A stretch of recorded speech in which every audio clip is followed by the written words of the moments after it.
Hello and welcome to Voices of Freedom, a Bradley Foundation podcast. I'm Rick Graber, President and CEO of the Bradley Foundation. On the podcast, we'll explore issues that affect our freedoms with a focus on free enterprise, free speech, and educational freedom. So let's get started. America in 1776 was far from realizing the Founding Fathers' vision for a land of freedom. And while it by no means is it perfect today, there's no question but that there has been tremendous progress. Economic and social advances have been made that really make America a land of abundant opportunity to all those who choose to pursue it, thanks in large part to our founders and our founding documents. Our guest today is a nationally recognized scholar whose life's work has been dedicated to promoting a deeper understanding and appreciation of America's founding principles and the Western tradition that inspired them. His scholarship has been invaluable, particularly at a time when the need to instill those principles in future generations has taken on a far greater urgency. Dr. William B. Allen is the Emeritus Dean of James Madison College and Professor of Political Science at Michigan State University. He's a former member and chairman of the U.S. Commission on Civil Rights and has been a Kellogg National Fellow, a Fulbright Fellow, and a member of the National Council on Humanities. Dr. Allen has published several books, including George Washington, America's First Progressive, and Rethinking Uncle Tom, The Political Philosophy of H.B. Stowe. His critical edition translation and commentary on Montesquieu's Spirit of the Laws was released earlier this year. And he is also a 2024 Bradley Prize winner. Dr. Allen, congratulations. Let's just jump right in. You grew up in the segregated South. You were the middle of 12 children. Talk to us a little bit about that experience and how it influenced, how it impacted. Well, it's been very difficult for me to reflect back on that. I have been asked so many times the past several years whether I was going to write memoirs, and I could not bring myself to wrap my head around that concept. But I have been remembering lately some things that stand out for me and that are impressive. Now, the first thing I should say is that I grew up in a very small community. It was a small island community there in the northern tip of Florida, right against the Atlantic, between the Atlantic Ocean and the St. Johns River. And when I say that, then it sounds like I had a country life, but that makes it sound rural. And people need to understand that I never saw a farm when I was a child. This little island really was an island that was concentrated on pulp manufacturing and fisheries and shrimping. So that people may have had small truck farms, but the rural life was not part of it. It was just poor, small island life in a highly segregated community. But it was also relatively small and therefore close. We walked the island east to west, from river to the ocean, and we walked everywhere, those of us who were youngsters especially. We were raised in tight families and raised in the church, and we were raised with a high emphasis placed on education. So that our circumstances were such that going all the way back to the Reconstruction era, when the Rosenthal schools were being established throughout the South. One was established there in Fernandina Beach, which was then only called Fernandina, and that's the school in which I was educated from my first grade through 12th grade years. I lived in a family that was headed by a pastor, but in the first several years of my life, my father was not in the church, not a pastor. He was a captain of a commercial vessel, fishing vessel, who would be gone for months at a time, so that it was essentially my mother's presence in the home that shaped our influences, our character, and gave us direction and kept us on the straight and narrow, so to speak. And so that's the background against which every experience I had has to be understood. But it was an experience of life in a totally segregated community, which is to say our only intercourse with whites was in commerce and in labor. There was no other form of intercourse in those days. But it doesn't mean that it was unfriendly. We lived in a region, of course, that was overhung with a sense of terror because, those were the days that eventually Emmett Till. And we didn't though we weren't touched by it directly, we never felt that we were quite safe from it. And I could relate experiences in my life which suggests that. But I would want to underscore, Rick, that the most important part, as far as I'm concerned, about my youth was the fact that I was early on, I hate to say this, but doted on by my mother, probably because I was a sickly youth, to be honest with you, and I needed a lot of tender care. But that also made me relatively sensitive to tender care, and so that the emphasis I had on both personal care and then developing educational purposes and reading especially played a very important part of my life, and my mother was greatly significant in that. Did she set high expectations for She set high you and your expectations for our siblings? behavior. She didn't demand any special ambitions, Uh-huh. but other than the ambition to perform well. So we weren't told we had to be a this or a that. And when I decided at age 12 I was going to become a doctor, a physician, that had as much to do with the fact that my mother was critically ill from that time in my life through my years in college, and I was reacting to that. So that uh, she was pleased that I would want to become a doctor, thought that was a good thing, but she didn't urge it upon me. And she didn't urge upon any of us a particular profession, but she urged always education. And my older siblings had excelled, and therefore I had their examples to try to measure up to. Fascinating. Tell us a little bit about your intellectual journey. For instance, what led you to the study of the 17th and 18th century thinkers who Most of the advanced the turning Western points of my tradition? life have arisen accidentally, to be honest with you. I went to school as a pre-med student, and I spent 3 years on that journey. But I was also a political activist. I'd been involved in the Goldwater campaign in my undergraduate years, and then also at the end of my undergraduate years, the Reagan campaign that elected him governor of California. Uh, and so as my interest grew in political activity, I was also introduced to political theory by a mentor at Pepperdine whose name was Jerry Pournelle, who had a tremendous influence on me in that regard. And I realized that my desire to become a physician was actually not my calling, not my vocation. It was a response to something else, a felt necessity and urgency, but not the thing that was the calling on my life. And so I in my senior year, I made the change and decided I would do instead political philosophy. But even that came about accidentally because during those years of activism, I was asked to appear once in the original Philadelphia Society meeting in San Francisco. I believe it was at the Fairmont Hotel, but it may have been one of the others. And it was on the New Left. And so I went there, I sat on the panel, I made my presentation. Then I sat in the audience and listened. I had to listen to William Shockley tell me that I was by nature incapable of operating at the highest level, and had my mentor Jerry Pournelle next to me, who in the question period stood up he had a high pitched voice, Jerry did, and he ranted at Shockley with his finger pointed down Uh-huh. at my head because I was seated next to him at the table. Say, you can't say this. Look here. And of course, I was wilted in embarrassment. So I had that tremendous moment. And then it was followed by a presentation by Harry Jaffa. And Harry Jaffa was talking about of course, Abraham Lincoln, the Civil War, and the Revolution. But the most incredible thing was, as I listened to that, I came to the very stark realization that I had no business whatever being on that platform. I should not have been there speaking in that presence.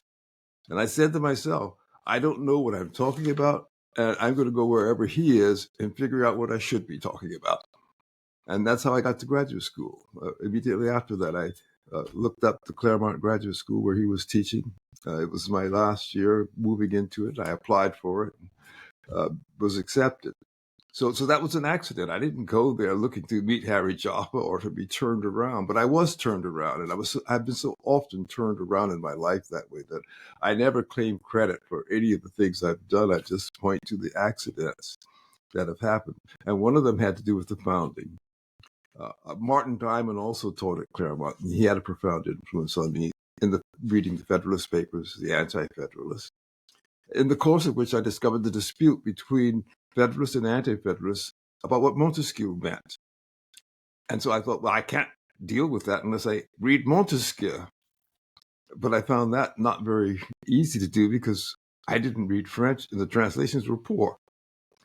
So I decided, well, I have to learn French so that I could resolve the debate between these two. And I wrote my thesis to resolve that debate, in the course of which I actually got to know Montesquieu in a way that made me see far beyond that debate and made it a career work to try to develop and present Montesquieu fully. It really anticipates my next question. There's no question the founders were deeply influenced by Montesquieu, and in many respects, as you said, he's central to your body of scholarship. I believe he argued for a system of checks and balances and a separation of powers in government. And your most recent work, as I mentioned it in the introduction, is a critical edition translation and commentary on Montesquieu's Spirit of Laws. Since 1748, there have only been 2 English translations of the work. Had to have been an absolutely enormous undertaking and tough. But why did you feel it was so important to translate it? When I began, there had been only one translation, the original from 1750 by Thomas Nugent, and it is universally recognized as a poor translation. And so I set out to do a better job. But I didn't know at the time that a friend and colleague of mine, Ann Kohler, was doing the same thing. And it turned out that when we were together once at a political science meeting and we were exchanging ideas and realized what was going on, her project was farther advanced than mine. And therefore, hers was coming to press right away. Mine would be sometime later. And so I put mine on the shelf. But then to complicate matters further, Anne suffered a brain aneurysm and passed away before actually publishing it. She had it almost done, but it had to be completed by some colleagues of hers and then finally published by Cambridge. And so having had it occur in those circumstances affected me very deeply. I read it. I said, well, Anne's translation really has to have an opportunity to spread itself abroad and be received and be evaluated. But I did come to the conclusion that it was not quite what needed to be done to overcome the weaknesses in Thomas Nugent's translation. So I needed to resume mine, and I did so. So that's the context in which we got to number 3. It was because Anne's premature passing and the not full adequacy of her translation still left me with the burden to create a better translation. And that's why I've done this. And I also wanted to do a full-length commentary, which she did not do in that context. It was tough. It was tough because, it took, after all, 50 years. But I did lots of things in between. so I didn't work consistently on it. I spent a couple of years living in France. The first year I went to France to learn French and study the manuscripts and work with it. And then I went back on sabbatical to work with it more. And along the way developed very good relationships with even descendants of Montesquieu, as well as others who were studying on the topic. So it's been a project that I sustained over a long period of time, while nevertheless doing all the other things that were important in the course of my career. And again, it was at what point during your examination of Montesquieu and others did you then decide to focus on America's founders? Or maybe you said earlier that you felt that you had to go through them. Yeah, the founders led me into Montesquieu. The founders in the Constitution. But what led me to the founding was the work of Harry Joffre and Martin Diamond. So these things developed simultaneously. Yes. And you might know that Harry Joffre's chief focus was on Abraham Lincoln as the statesman who essentially saved the founding. But that led to some degree to a depreciation of the founding itself. Not a deliberate depreciation, but a suggestion that perhaps it wasn't quite what it needed to be, which made me ask the question, is that true? Yes, what Lincoln did was great, and it was important, but was it because the founding was inadequate? So just as I did with respect to interpreting Montesquieu, I gave attention to going back to the words of the founders themselves, analyzing what they did to discover whether they were the same dimensions of statesmanship present there that we found in Lincoln. And so that was a point of transition in my thinking.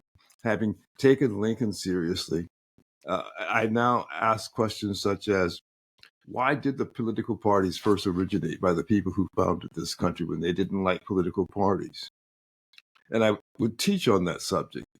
And in all my teaching, I said, it's important for me not just to read what the historians have told us or secondary material, but to read the primary material, which led me, therefore, mechanically to search out and include writings of George Washington.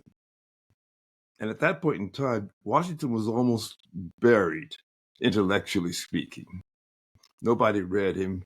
There were huge biographies, Freeman and others, that essentially dismissed him as symbolic, a very important person, symbolically personal character, but not one contributing intellectually and morally. And so as I'm teaching these classes and reading Washington, I was thunderstruck to read a towering genius and ask myself, how could they miss this? How could all the scholarship miss this? Which meant I had to dive more deeply into George Washington as I did Montesquieu. And so I read through the whole of his writings to produce my George Washington collection for Liberty Fund.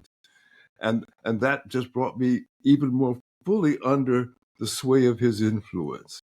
And then I embraced the project of showing two things. One, Washington was the chief founder, not just as a military man or a symbol, but morally and intellectually. And secondly, that the founding at large deserved greater respect than it had received. There were some who taught it as a low but solid foundation. And what I discovered was there's nothing low about it at all, starting from the Declaration of Independence and coming forward. It has the highest aspirations for humanity, for affirming the capacities of human beings to govern themselves, and that was extremely important. So then it became my mission to make clear what self-government was about and why that expressed the greatest confidence in human beings as human beings. You've just described Washington as the most important founder. You've even called him America's first progressive. Well, I did that teasingly, Talk about that. but not inaccurately. Caught my attention. We all think of progressives as early 20th century, Woodrow Wilson and a few other people I could name. But Washington actually referred to himself as a progressive in some of his correspondence. And he particularly set forth the idea of what he called the progressive amelioration of the circumstances, the conditions of mankind, because he saw that human beings had this capacity we've been describing, and on the basis of which, with self-government, they would gradually improve their circumstances. So for him to be a progressive meant to have confidence in the capacity of human beings to improve themselves. It did not mean somehow undertaking the task of improving human beings. Now, the more recent progressives want to improve human beings. They want to remake them. Washington began with the strong conviction that they didn't need improving. They just needed the freedom in order to do what they knew and were capable of doing. And therefore, he was the first progressive and perhaps the only true progressive. What was his relationship with the other founders? Did his colleagues at the time look to him as the leader? The two most dramatic examples, of course, would be Thomas Jefferson and James Madison. Well, James Madison was very much under his influence until Thomas Jefferson returned from Paris and supplanted Washington and Madison's influence. Now, of course, Madison had a relationship with Jefferson from earlier days in Virginia. And so that just flowered again. Madison changed many of his relationships once Jefferson returned. For example, he had a very close relationship to a fellow student at Princeton with whom he corresponded at great length until Jefferson returned and he broke off that correspondence, which I always thought was a very sad thing. But the fact is that all of the others were people whom Washington could gather around him to achieve important works. So it was Washington who spearheaded all the efforts that led ultimately to the Constitutional Convention, including the Annapolis Convention, which was preceded by a meeting at Mount Vernon. then the Annapolis Convention, and that led to the Constitutional Convention, and in the course of which Alexander Hamilton worked closely with him.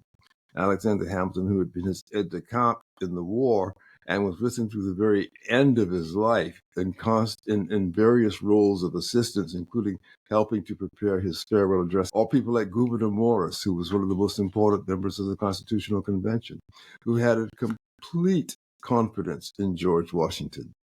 Now, no one had an easy familiarity with Washington.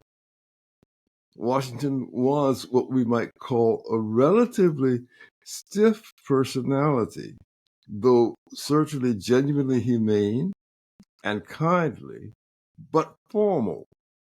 And therefore, people wouldn't take excessive liberties in his presence. But all of this was simply a reflection of a man who, from his earliest days, was resolved to develop that strength of character that would command respect. And he got the respect he sought. That's why when I published the collection of his writings, his 110 rules of civility and decent behavior in company and conversation, which he transcribed when he was 11 years old. And people wonder, well, why do you do that when he wasn't the author of it? It was probably a Jesuit pamphlet, and he was just doing writing exercises. But I point out to people, look, this happens to be one of the few of his school exercises that he preserved in his papers. And he has a few other papers, trigonometry, a couple of things, but mainly almost all those papers are gone, but he preserved this, which meant not only that he copied it out, but it meant something to him. And as we read through all of these instructions about good behavior, decency, propriety, we realize we're seeing the blueprint that the man followed to make his own life. Yes. You said he had a somewhat distant personality. He must have been very persuasive. I think did he have close friends? People held him in very high regard. And the people whom he remained connected with through to the end, I would call close friends. There were other people who couldn't become friends, like John Adams and Thomas Jefferson. So we know that there were some, what shall we call them, very ambitious, high-strung people who couldn't survive in his presence. But otherwise, yes, he had good friends. And part of it was he had a reserve, an important reserve. But when his nephew entered the Virginia Assembly and wrote to him for advice about what to do, Washington said, among other things, speak seldom and to effect. So don't just talk, but wait until the moment comes when you can make a difference and then talk. And then don't say a lot. And that's the course he followed. And we saw how that example just is shown forth brilliantly in the Constitutional Convention, when at the very end of the convention, they had finished the document, had it fully drafted, ready for signature, and he stepped from around the chair and said, I haven't intervened as chair in this conversation, but for now I'm going to pause and say, I'd like you to change the ratio of representation and make it more democratic. And then he was silent, got back behind the chair. Immediately there was an motion from the floor, and it was unanimously approved to make the change he wanted. He said very little, but with such authority that it was immediately accomplished. Great stuff. Great stuff. As we look forward, your career has spanned many decades now. What advice would you give young scholars that are just starting to teach? And I guess a follow-up to that, how can we ensure that the next generation of scholars spends the time, focuses on developing an understanding and an appreciation of America's founding principles and our responsibilities as I free always people, as free tell the citizens? students, particularly those who talk about going to graduate school, the importance of following your loves. And I think none of us can foresee very easily what the future holds for us. I know personally that without the intervention of angels in my life, I would not be where I am. And so I do not claim any special confidence in that regard. I was rescued when I needed to be rescued, is the way I look at it. But I said, follow your love. That's all that you can control. Other things may or may not be ready to hand, but follow your love. But in the process, do it with integrity.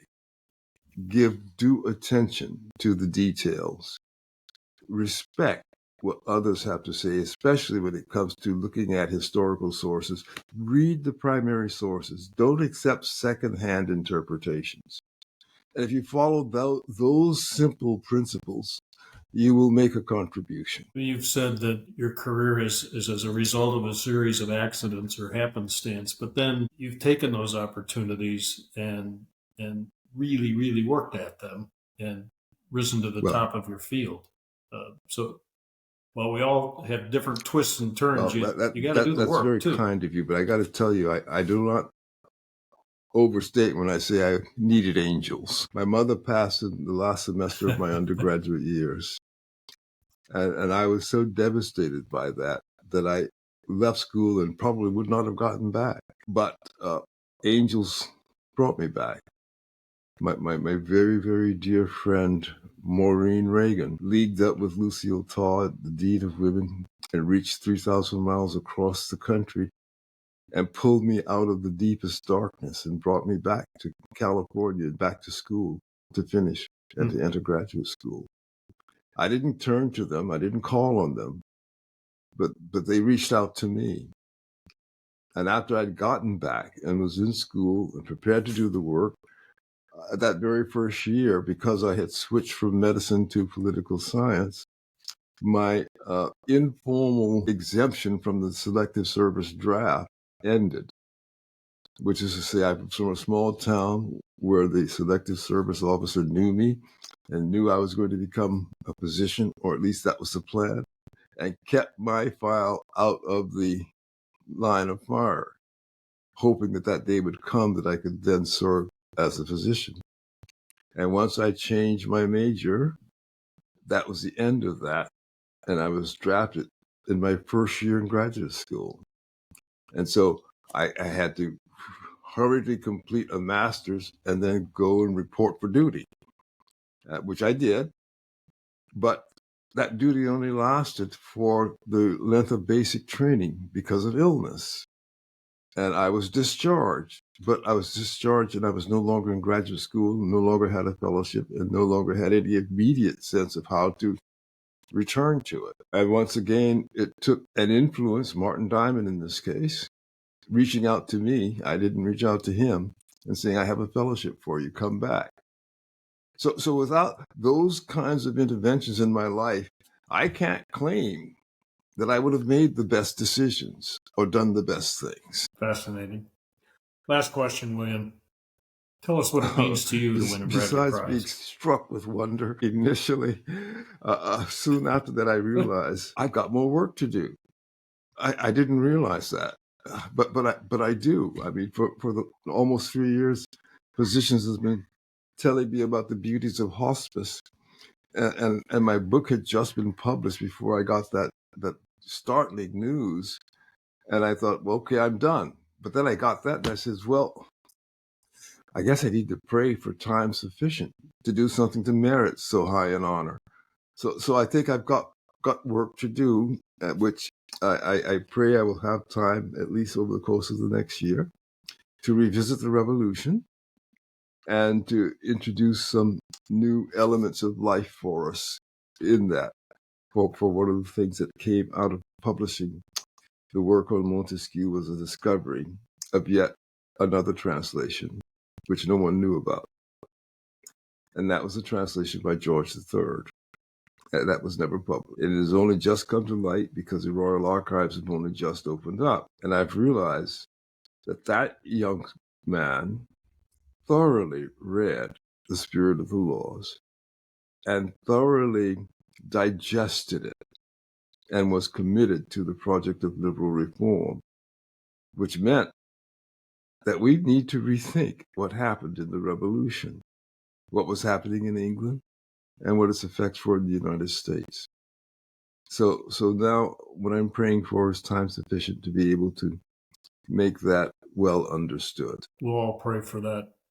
Dr. William Allen, thank you so much for your time today, and thank you for the incredible contributions that you've truly made to this country and will continue to make, I hope, for many years to come. We look forward to celebrating with you and your family in a few weeks. It's a great honor to Well, thank you so very much. It's such a pleasure to have this conversation with you. And as always, thanks to all of you for joining us on this episode of Voices of Freedom. Join us on Apple Podcasts, Spotify, or wherever you get your podcasts for our next conversation on issues impacting our freedom and America's foundational principles. And make sure to subscribe so you don't miss an episode. I'm Rick Graber, and this is the Bradley Foundation Podcast.